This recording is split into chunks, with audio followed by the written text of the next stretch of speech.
Kim Chiu, sinabo ni Janine Gutierrez sa di pagsasabi ng totoo kaugnay sa status nila Paulo Avelino.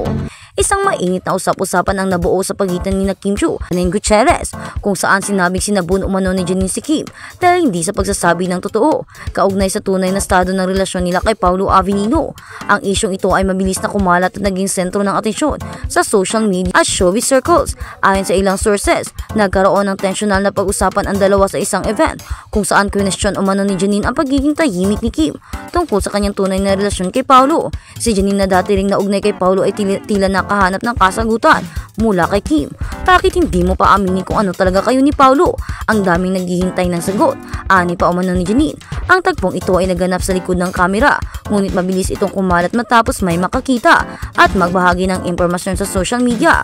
Sa kabila ng kontrobersya, nananatiling kalmado si Kim Chiu at sinagot ang isyu sa isang interview. Walang dapat itago, pero hindi ko rin kailangang ipiliwanag ang bawat detalye ng buhay ko, ani ni Kim. Idinagdag pa niya na siya at si Paulo ay nasa proseso ng pagkakaintindihan at mas pinipili nilang panatilihing pribado ang kanilang relasyon. Kung may dapat malaman, malalaman din ng lahat sa tamang panahon. Dagdag ng reaksyon ni Paulo Avelino, si Paulo na tila laging nasa gitna ng intriga ay nagbigay ng maikling ngunit makahulugang sagot. Kim and I are enjoying each other's company. That's all I can say for now. Hindi na namin kailangan pang ipagsabi sa inyo kung ano ang nakikita nyo ay yun na yun. Bakit kailangan pang makialam ng iba? Dapat diba sa amin lang tong dalawa ni Kim? Hindi rin niya direktang sinagot ang isyu tungkol kay Janine, ngunit binibigyang diin niya na nais niyang iwasan ang anumang drama. Ang kontrobersya ay nagdulot ng iba't ibang reaksyon mula sa mga netizens. Grabe naman si Janine, bakit kailangan pang magtanong ng harap-harapan? Kim and Paulo deserves their privacy, let them happy. Inggit ka ba Janine? Bakit ka naman ganyan? Kung sila na masaya, wag na nating palakihin ang issue. Dapat maging masaya ka na lang Janine, kasama si Iko. Dapat hindi ka na lang nakikialam kaila Paulo at Kim dahil nananahimik silang dalawa at nagiging masaya. Dapat kung gusto mo ring sumikat ay gumawa ka rin ng pelikula kasama si Jericho. Kung sila na masaya. Kim doesn't owe anyone an explanation. Respect her privacy. Milay Conteveros, Kimi, andito lang kami para sa iyo. Huwag nang patulan ang mga entrega. Ano ang hinaharap para sa Kim Pao? Sa kabila ng kontrobersya, mas pinipili nila ni Kim at Paulo na mag-focus sa kanilang mga proyekto. Ang kanilang tambalan ay kasalukuyang inaabangan sa isang paparating na teleserye na siguradong magdadala ng kilig ng kanilang fans. Ang tensyon sa pagitan ni Kim Chiu at Janine Gutierrez ay muling nagpapaalala ng pressure nadala ng showbiz. Sa kabila nito, pinatunayan ni Kim na ang kanyang kalmado sa pagiging profesional. Habang ang lahat ay naghihintay na susunod na kabanatan ng Kim Pao tandem, mahalagang respetuhin ang kanilang desisyon sa pananatiling pribado ang kanilang bahagi ng kanilang buhay. Pero marami ang nagtatanong kung totoo ba ang intrigang ito o baka gawa-gawa lamang ang isyong ito dahil kilala naman natin si Janine Gutierrez bilang sweet, bilang mahinin at mabait na dalaga, bilang edukada. Hindi niya ugali ang mga ganito, hindi niya ugali ang makialam. Alam natin ito. Mas gugustuhin pa niya manatili sa kanyang YouTube at mag-focus sa kanyang career kaysa makialam sa ibang tao. Yan ang pagkakakilala at pagkakaalam natin tungkol kay Janine Gutierrez. Siya ay isang bubbly na dalaga at sobrang bait. Kaya naman napaka-imposible naman na mangyari ang ganito. Napaka-imposible na si Janine Gutierrez ang nagsabi nito. Baka ay mga haka-haka lamang ito o baka mga gawa-gawa nilang mga issue o gawa-gawang storya para lang magkaaway ang dalawa na dapat naman ay hindi nila dapat gawin at dapat suportahan ang bawat artistang hinahangaan natin. Kaya naman sana linawin ang isyong ito tungkol sa mga ganito dahil hindi naman katanggap-tanggap ang mga isyong ganito. Hindi katanggap-tanggap at hindi kahanga-hanga. Kaya marami sa mga fans ang nagalit, marami rin ang hindi makapaniwala at marami rin ang nagrebelde at hindi naniniwala sa ganito dahil para sa kanila si Janine Gutierrez ay isang napaka-sweet na dalaga, isang napakabait na anak, sobrang focus sa kanyang career at sobrang makarespeto sa lahat ng kanyang mga co-actors kahit kay Kim. Kaya naman sabi nila, imposible naman ganito ang ginawa ni Janine Gutierrez.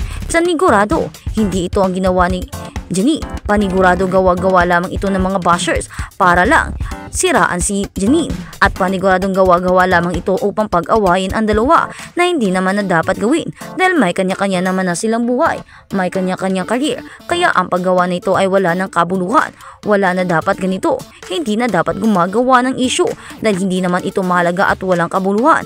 Ang paggagawa ng mga bagay na hindi importante, walang halaga at kung ano-ano pa. Kaya naman kung ano man ang tunay na nangyari ay sana ay lumabas na upang maliwanagan at upang malinis ang pangalan ni Janine dahil ang pangalan niya ang nasisira at nadudumihan. Kaya naman, sa mga ganitong issue, dapat aware kayo at hindi kayo gumagawa ng ganito dahil sinisiraan nyo ang isang pribilehiyo at sinisiraan nyo ang status ng isang tao na pinakakaingatan ito. Kaya naman Janine, mahal ka namin at lumaban ka, at Kim Chiu at Paolo, magpatuloy kayo, mahal din namin kayo, palagi kaming nakasuporta at nakaagapay sa inyo.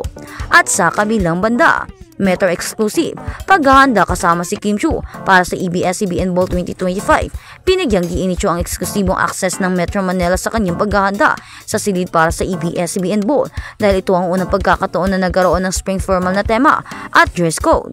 Inilalarawan ang nakakamanghang damit na pinili ng babae. Tinanong namin anong destination sa Tag-Araw ang pinakamahusay na sumasalamin sa kanyang hitsura. Is Jordan, kasi parang yun yung nasa feed ko ngayon yung parang stones ng Jordan, yung view ng Jordan, yung mga roses ng Jordan, parang ganun yung vibe niya. She replied unlimitedly. Ang tagsibol ay tungkol din sa mga bulaklak, kaya na-curious kami tungkol sa kanyang paboritong bulaklak at natawa kaming malaman na ito ay peony, na kilala na sumasagisag sa pag-ibig, kaligayahan at magandang kapalaran.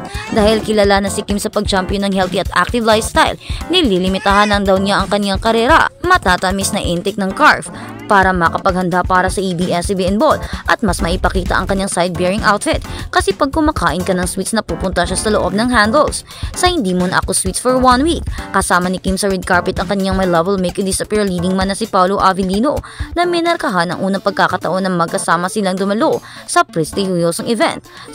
Kaya naman, marami ang natuwa at sumaya na makitang magkasama ang dalawa, at marami rin ang nag-aabang na pumunta din si Janine Gutierrez upang magkaroon ng liwanagan ang dalawa, upang ikanilang maliwanagan ang mga issue, upang silang dalawa ay magkausap, upang maklear ang mga isyong ganito. Dahil marami talagang mga tagahanga ang hindi makapaniwala na ganito ang ginawa ni Janine Gutierrez kay Kim, na hindi na rin naman kapani-paniwala dahil kilala naman natin kung gaano ito kabait ang dalaga at kung gaano niya ipinapalaki at ipinapairal ang kanyang professionalismo. Hindi siya ganoong babae na makikialam sa love life ng iba dahil masaya naman si Janine, hindi lang sa kanyang karera o sa kanyang buhay, kundi sa kanyang love life din dahil pinapalagahan at minamahal din naman siya ni Jericho Rosales, ang kanilang JJ Love Team.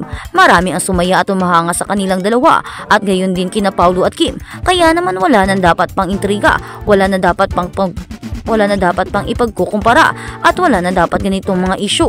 Ang importante ay masaya sila sa kanilang career at parehong successful.